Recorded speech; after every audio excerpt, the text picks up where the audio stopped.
Hello, my name is Thomas. Today I will to introduce three types of covalent chemical bonds and the resonance structure.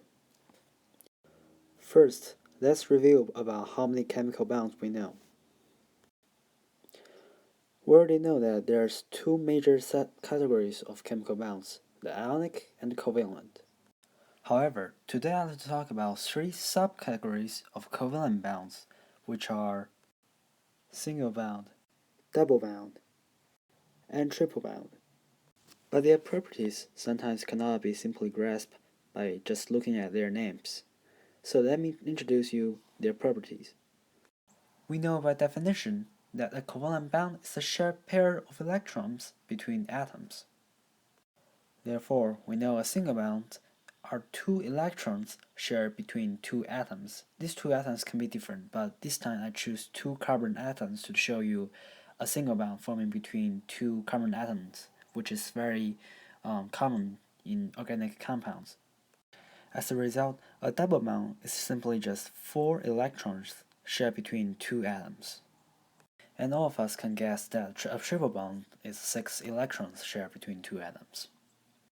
So you may be curious about what I mean by property when I mention the properties of the bonds. So the properties I like to introduce here are two, the strength of the bond and the length of the bond. So on the left we have single bond, double bond, and triple bond. On the right we have their characteristics, the strength and length. First, let's compare about strengths. We know that a single bond is formed by two electrons sharing between two atoms. Therefore, it has the lowest strength. Next, we have double bond, which have four electrons shared between them. So it's stronger than single bond, but still less strong than triple bond. And lastly, we have triple bond, which is the strongest bond among these three. A triple bond has six electrons between the two atoms that are bounded by a triple bond. Therefore, it is much stronger than a single bond.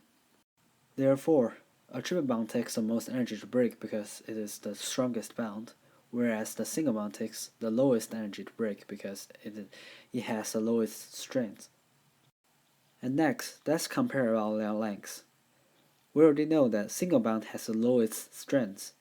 So let's think about the strength of a bond as a friendship between two people.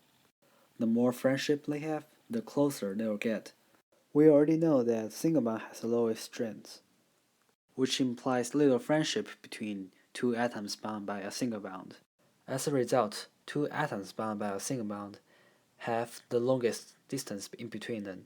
Using the same analogy, let's think about the length of a double bond. The two people bound by a double bond have better relationship, therefore they are willing to get closer to each other. And as a result, the length of a double bond is shorter than the length of a single bond. And last but not least, for a triple bond, we can imagine them as the best friends in the world. As a result, the atoms bound by a triple bond are closely together, and the triple bond is the shortest bond of these three. One thing worth notice is that this relationship is only relative. The actual strength and length of the chemical bonds depends on what types of atoms that are bounded together. And finally, let's talk about resonance. Resonance means that more than one Lewis structure can be drawn for a single compound molecule. Let's take a look at the graph below. In the graph, two nitrate molecules are shown. The only difference between them is the different position of their double bonds. For the first molecule, the double bonds is right here. And the second one, the double bonds is right here. So how do we know this molecule has a resonance structure? The second molecule is not simply the geometric rotation of the first molecule.